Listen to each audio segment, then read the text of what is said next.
البتہ جو بات شب برات کے بارے میں صحیح ہے یہ بھی سمجھ لیجئے کہ لوگ شب برات کہتے ہیں، اور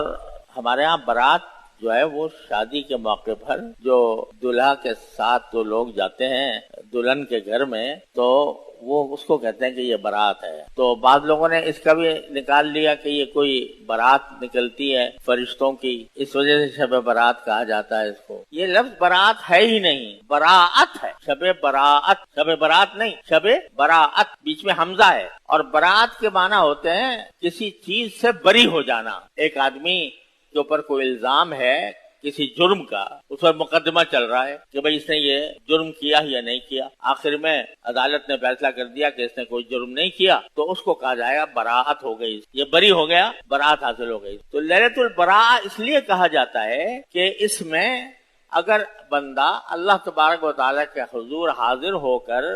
ٹھیک خشوع خضوع سے عبادت کرے اور اپنے سابق زندگی سے توبہ کرے، سابق گناہ زندگی میں جتنے گناہ ہوئے ہیں ان سب سے توبہ کرے، معافی مانگے اللہ تعالیٰ سے کہ اللہ مجھ سے جو گناہ ہوئے ہیں میں آپ کے بارگاہ میں اس سے معافی مانگتا ہوں، تو اس کو براعت حاصل ہو جائے، یعنی وہ بری ہو جاتا ہے، گناہوں سے بری ہو جاتا ہے، عذاب سے بری ہو جاتا ہے۔ کیونکہ جو اللہ تبارک و تعالیٰ کا کرم یہ ہے کہ کوئی بندہ اگر 70 سال بھی مسلسل گناہوں میں مبتلا رہا ہو حقوق اللہ سے متعلق، اور پھر 70 سال کے بعد ایک دن سچے دل سے کہہ دے کہ استغفر اللہ ربی من کل ذنب واتوب الیہ،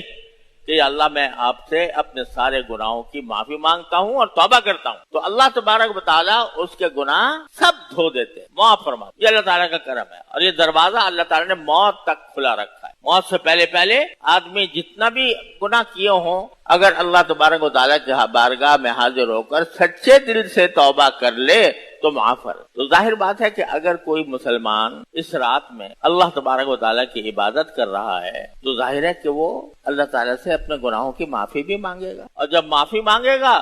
توبہ کرے گا اللہ تعالیٰ قبول فرما لیں گے، تو اللہ تعالیٰ قبول فرمائیں گے تو اس کو براعت حاصل ہو جائے گی، اس گناہ سے بری ہو جائے گا، اس لیے اس کو شب براعت کہا جاتا ہے۔ لیکن اس کے گزارنے کا صحیح طریقہ جو ہے وہ یہ ہے کہ یہ راتیں ایسی ہوتی ہیں جن راتوں کے اندر اللہ تبارک و تعالیٰ نے فرمایا کہ خصوصی رحمتیں اللہ جل جلالہ کی نازل ہوتی ہیں، ان کو گزارنا چاہیے تنہائی میں اللہ تبارک و تعالیٰ کے حضور حاضر ہو۔ اس میں اسی وجہ سے کوئی اگر اجتماعی عبادت کی جائے، جیسے باقاعدہ جماعت کی جائے، جماعت نفلی نماز کی جماعت کی جائے، تو وہ مکروہ ہے، وہ جائز نہیں ہے۔ اور اسی طریقے سے اس میں اگر کوئی ایسا عمل کیا جائے کہ جو اجتماعی نوعیت کا ہو، وہ پسندیدہ نہیں۔ بہت سے لوگ اس رات کو تقریروں میں، جلسوں میں، دعوتوں میں خرچ کر دیتے ہیں۔ ارے اس کا تو ایک ایک لمحہ قیمتی ہے، یہ اس میں خرچ کرنا، اس کو جلسوں میں تقریروں میں خرچ کرنا۔ اگر شب برات کے بارے میں